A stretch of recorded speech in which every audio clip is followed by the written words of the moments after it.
Todas estas tumbas de una playa de Normandía son tan solo una pequeña muestra de lo que fue la mayor parte del continente europeo cuando en mayo de 1945 concluyó la Segunda Guerra Mundial. Un inmenso cementerio. Casi 6 años de guerra dejaron en la memoria de Europa muy amargos recuerdos.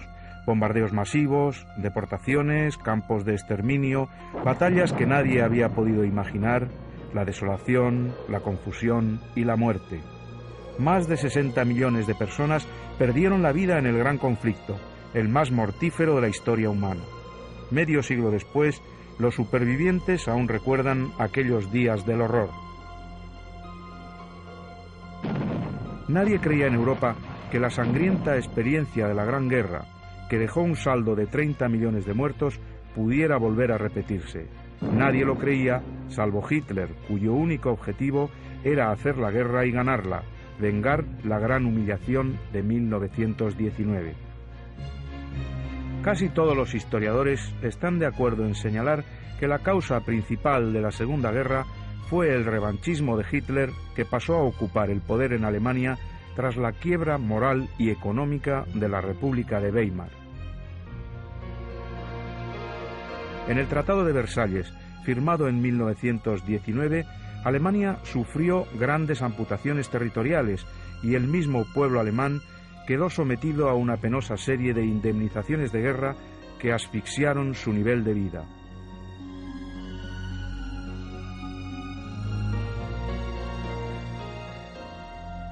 Versalles no cierra las múltiples heridas provocadas por la Primera Guerra Mundial. Versalles deja un contencioso abierto. Este contencioso abierto se va a intentar resolver, sobre todo por el lado franco-alemán, durante los años 20, y los acuerdos de Locarno serían el ejemplo evidente. También, durante los años 20, se ha ido consolidando una sociedad internacional, la Sociedad de Naciones, también es el ejemplo a este respecto. Pero, sin embargo, las heridas de Versalles han seguido creando sedimento en la memoria de los pueblos. El nazismo y el fascismo eran las nuevas ideologías totalitarias surgidas de una Alemania humillada y de una Italia empobrecida, a las que Hitler y Mussolini añadieron un fuerte componente nacionalista.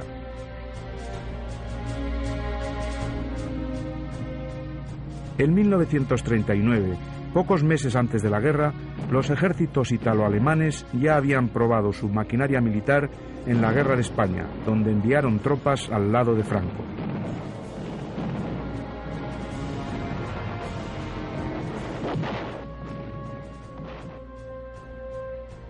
La aventura militar de Hitler comenzó de inmediato. Ocupó Renania, desafiando todos los acuerdos internacionales, luego Austria y enseguida la región de los Sudetes checoslovacos, ante la pasividad de Francia e Inglaterra.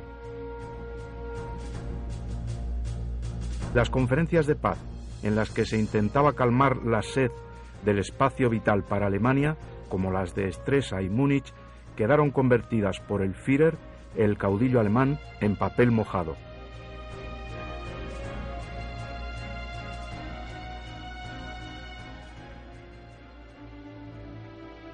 Augusto Asía era uno de los periodistas españoles que en aquellos años informaron sobre la Segunda Guerra Mundial, la mayor parte del tiempo destacado como corresponsal en Londres. Hoy vive una tranquila y bien ganada jubilación en un pueblo de su Galicia natal, donde recuerda para nosotros aquellos días tumultuosos de la historia humana.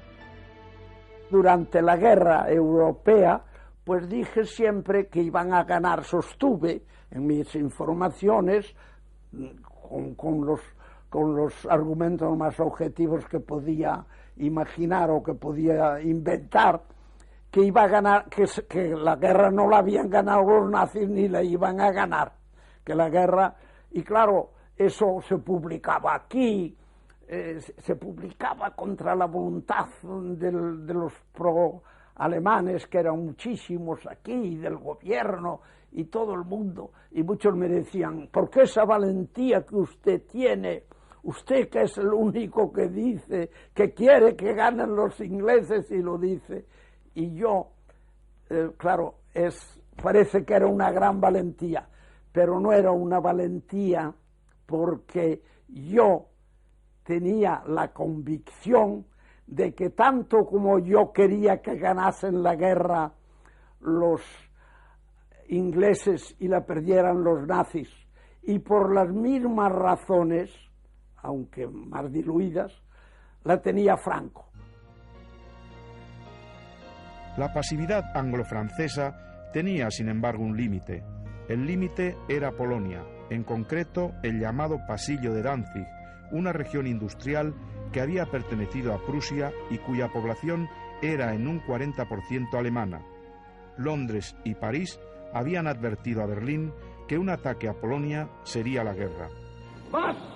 Pero Hitler quería esa guerra y no tardó en desencadenarla.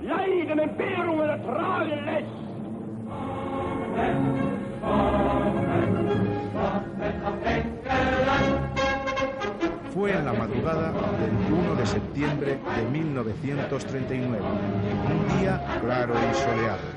El cielo estaba limpio para los aviones de Goering y las llanuras polacas ofrecieron paso franco a los tanques alemanes.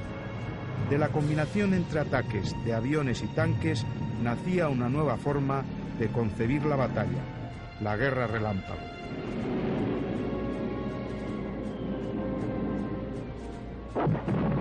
Tras la ocupación de Polonia, las fuerzas alemanas se detuvieron en la línea Maginot, el muro defensivo francés considerado inexpugnable. Su plan secreto consistía en atacar los Países Bajos y después, entrando por Sedán, llegar hasta el ejército aliado en las playas atlánticas.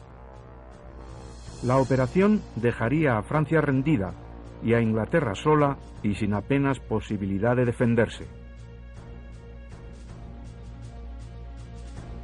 El 10 de mayo de 1940, Hitler invadía 3 países neutrales: Holanda, Bélgica y Luxemburgo.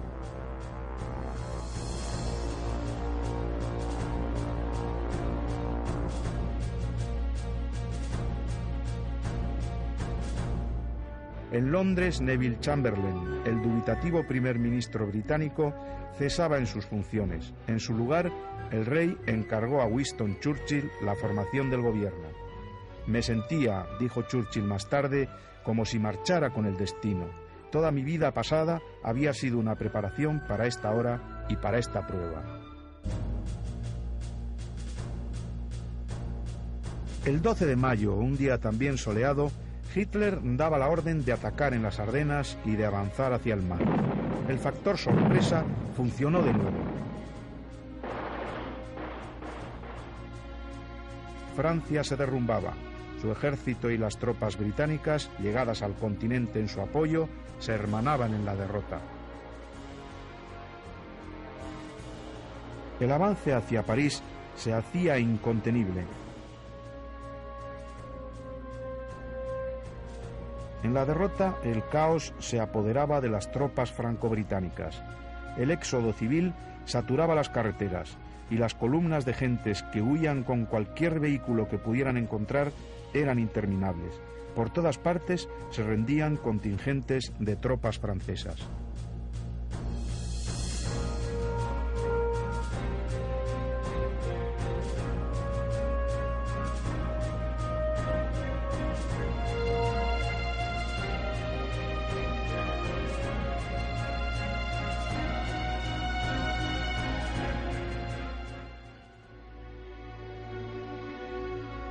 José Ramón Alonso, historiador y periodista, era a comienzos de los años 40 corresponsal de la prensa española en París. Vivió en la capital francesa la ocupación alemana, bajo el régimen colaboracionista de Vichy. Luego fui a París, el París en fin de 1942, París ocupado por los alemanes de 1940. A los alemanes se les veía muy poco. La vida de París era casi normal, funcionaba el metro, había pocos coches porque no había gasolina, pero el metro en París permitía una fácil comunicación con cualquiera de los barrios. Se comía con normalidad en los restaurantes, dando los tickets de abastecimiento, y para un periodista eran muy generosos, ya que teníamos el abastecimiento doble francés, más el abastecimiento doble que daban también los alemanes. Yo no daban tickets de alimentación. Sabía poco a los alemanes, y casi nada a los militares, que solían salir vestidos de paisano. Solo estaban de militares en los actos de servicio. París estaba lleno de francesas, de franceses también, naturalmente, pero estaba lleno de francesas porque había 1 millón de prisioneros. Y todavía, pues, el hombre era posiblemente entonces un objeto más valioso que hoy. Pero la vida en París había seguido siendo siempre normal. Se carecía de muchas cosas, escaseaban los alimentos, había, como en toda Europa, mercado negro, había un mercado negro caro, pero se vivía con normalidad. Es decir, Massy estaba siempre lleno de clientes. Alguna vez me encontré en el restaurante Massy, el más elegante de París, con el propio mariscal Goering sentado en una mesa próxima. Yo iba entonces a este restaurante muchas veces con nuestro embajador, Lequerica, que era soltero, y que yo en tiempos también fui soltero, pues nos llevábamos muy bien y lo pasamos juntos estupendamente.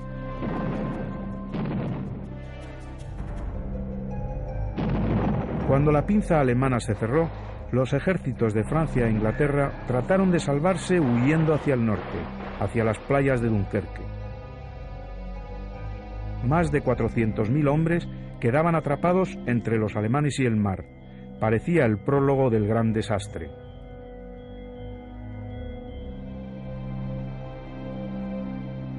En Dunkerque queríamos haber embarcado, como muchos, en encontrar una barca y poder irnos hacia Inglaterra. Pero todas las barcas habían sido saboteadas por los propios ingleses. Los ingleses habían hecho, puesto que el puerto de Dunkerque estaba completamente destrozado, habían hecho unos pontones a base de camiones, tablones, hacían pasar los coches y poco a poco iban haciéndolo, entrando en el mar, y en el momento de la marea alta acercaban barcazas para poder llevarse a los ingleses hacia los barcos de guerra que estaban en el horizonte. De aquí fue Dunkerque algo escandaloso en este aspecto. Los ingleses no dejaban subir más que a ellos. Algunos franceses llegaron a poder subir en los barcos estos, que eran algunos franceses, pero en su mayoría no. Los españoles salimos con nuestra valentía a hacer frente en unas trincheras que se habían hecho en la arena, en las dunas, pero no hubo manera.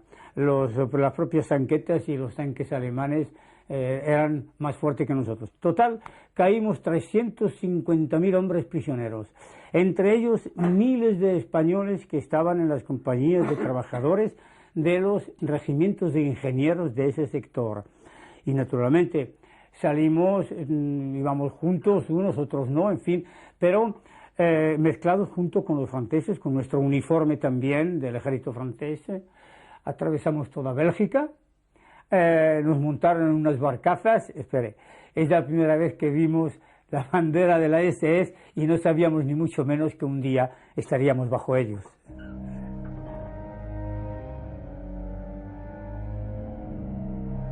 París caía ante los alemanes el 14 de junio y Francia firmaba su capitulación el día 22. En Vichy quedaba instalado un gobierno títere presidido por Pétain. Hitler, vencedor de Europa, visitaba la capital de los vencidos. Ver París ha sido el sueño de mi vida, confió emocionado a la comitiva que le acompañaba. Y las juventudes hitlerianas se concentraban en la plaza de la ópera para entonar canciones en honor de los vencedores.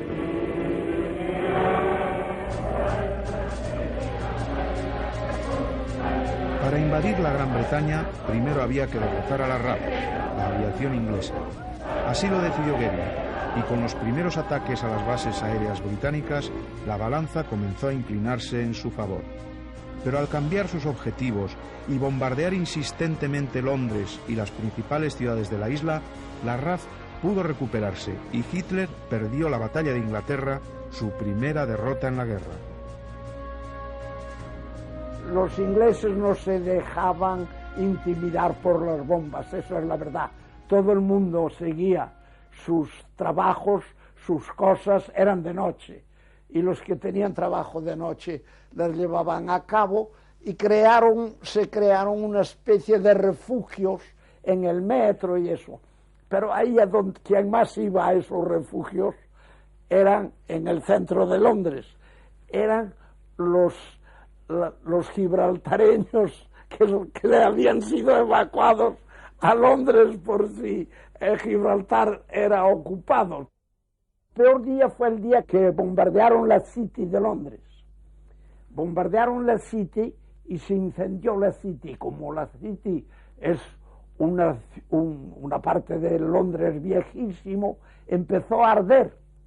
Y yo estaba en Bouverie Street, en Fleet Street, y nos dijeron que era por donde venía el fuego. Y yo salí con un periodista americano que era muy famoso en aquel momento, y fuimos buscando y encontramos en un grupo dentro de la City y viendo los bombardeos a Churchill. De modo que Churchill había salido a ver lo que pasaba con el bombardeo de la City.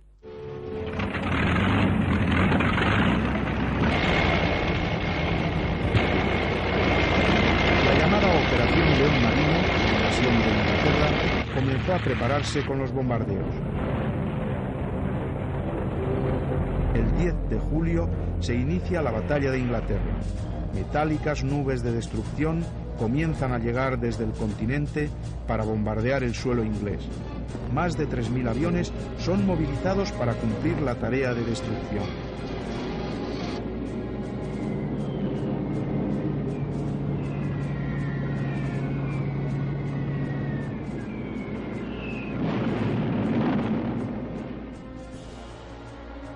A los alemanes se suman los italianos, que dedican sus bombas con nombres de sus enemigos. Churchill promete a su pueblo sangre, esfuerzo, sudor y lágrimas, y afirma contundente: no nos rendiremos jamás. Los pilotos de la RAF rivalizan en heroísmo luchando contra las poderosas escuadrillas alemanas. Nunca tantos, dirá después Churchill, refiriéndose a ellos, tuvieron tanto que agradecer a tan pocos. Churchill es la persona que da siempre Inglaterra en todas sus ocasiones históricas cuando la necesita. Si no hubiera sido Churchill, Inglaterra hubiera dado otra persona. La batalla de Inglaterra duró más de 4 meses. En ese tiempo, los alemanes perdieron casi 2.000 aviones y los ingleses poco más de 1.000. Murieron 2.600 pilotos y tripulantes alemanes, por solo 537 bajas de los ingleses.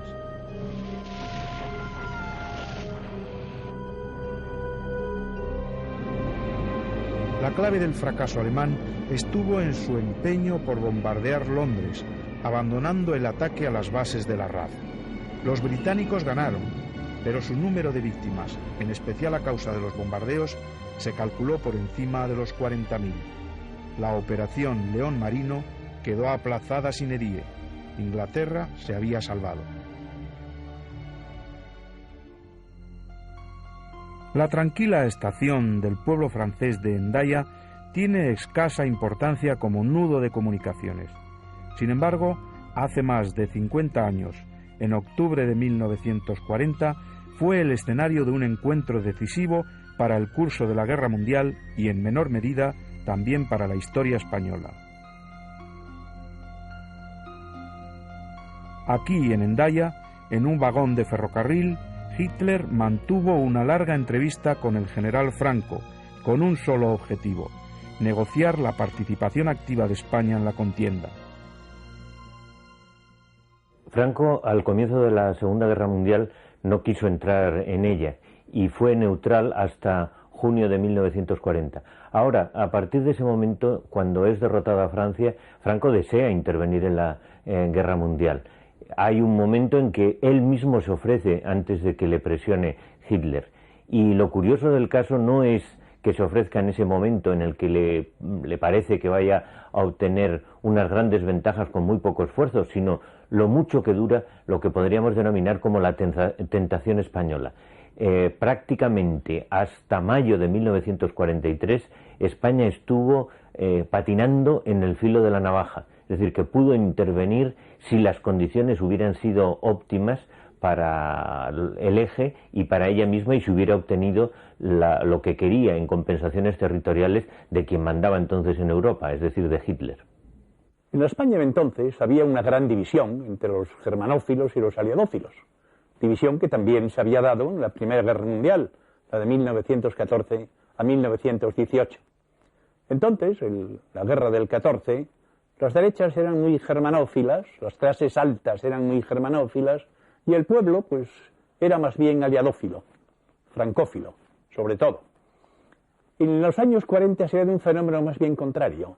Es decir, las clases altas, en fin, la aristocracia, eran aliadófilos, estaban del lado de Inglaterra, mientras que al revés, ciertas masas populares estaban del lado de Alemania. Poco se ha sabido de los términos en que negociaron los dos hombres, pero sí sabemos que no hubo sintonía entre ellos. La pretensión alemana de atravesar territorio español y ocupar Gibraltar, cerrando el paso del estrecho a los aliados, quedó finalmente en nada.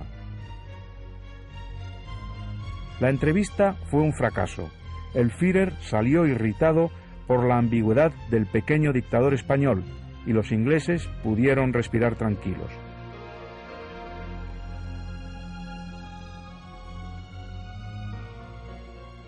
La idea de que Franco va a Hendaya para engañar a Hitler no es así. Va ahí pensando que él mismo es la única persona capaz de persuadir a Hitler del valor de un ingreso bélico por parte de España. Entonces, en ese espíritu va Franco a Hendaya, a intentar persuadirle a Hitler del valor de una participación española en la guerra. Y claro, eso consiste en explicar durante horas a Hitler las reivindicaciones españolas, la tradición española en el norte de África, la historia de la presencia española en África. Y es a base de eso que Hitler luego sale diciendo que preferiría que le arranquen 3 o 4 muelas sin anestesia a volver a tener que hablar otra vez con Franco. Si España no entró en la Segunda Guerra Mundial, creo yo que, en primer lugar, como se prueba, por ejemplo, en mi libro reciente, Franco, España y la Segunda Guerra Mundial, fue en primer lugar, digo, porque a Hitler no le interesó tanto como lo que se puede pensar. Es decir, Hitler tenía una estrategia que era básicamente continental y dirigida hacia el este de Europa, no dirigida hacia el Mediterráneo. Por eso España le interesaba relativamente poco. Si hubiera presionado más, es posible o si hubiera cedido más en compensaciones territoriales, es muy posible que España hubiera entrado en la guerra. Claro está que también hubo otros factores. La situación de España era catastrófica desde el punto de vista material. Mussolini llegó a decir que no se podía enviar a la guerra a una nación como España que tenía pan para una semana. Franco, en la entrevista de Hendaya y en general a lo largo de 1940 y 1941, pidió mucho, y es muchísimo si tenemos en cuenta las fuerzas de las que disponía el Estado español o el ejército español. Pedía gran parte de lo que es la actual Argelia, es decir, toda la zona de Orán, pedía la totalidad del Marruecos francés, pedía la ampliación de Guinea y incluso algunos colaboradores suyos como Serrano pedían todavía más.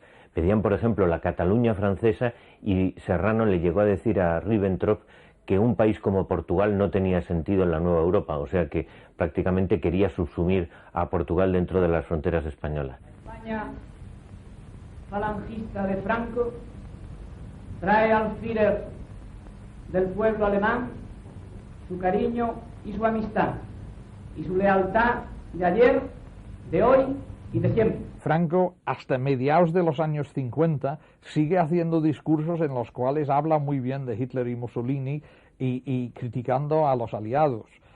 Por otra parte, se puede decir que hasta el ultimísimo momento de la guerra, que Franco sigue en el foro interno abogando por una victoria del eje. Franco era, después de mí o conmigo, el mayor pro-aliado que hubo nunca en España. Y eso aún no se ha dicho hoy, pero es la verdad histórica. Encima de todos los incidentes y molestias de estos últimos años, campea un hecho real: el haberse librado España de la más dura y aniquiladora de todas las guerras. La guerra parecía ganada por Hitler en la primavera de 1941, con Francia derrotada e Inglaterra sin capacidad para contraatacar. Pero la ambición de Hitler no se saciaba nunca. Vencer al comunismo era su gran objetivo ideológico, y vencer a Rusia podría poner el mundo a sus pies, abrirle la puerta hacia el Pacífico. Y el día 22 de junio de 1941, Hitler da la orden de iniciar la Operación Barbarroja, operación que no es otra cosa que la invasión de Rusia. Como sucedió con Francia, Stalin está desprevenido. También es domingo, y como en Francia, el desastre de los ejércitos rivales, en este caso los ejércitos soviéticos, adquiere caracteres de aniquilación.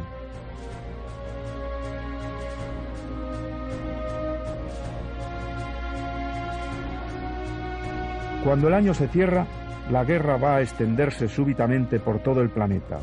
Será la guerra total. Los japoneses, aliados de los alemanes, atacan a la flota norteamericana fondeada en Pearl Harbor.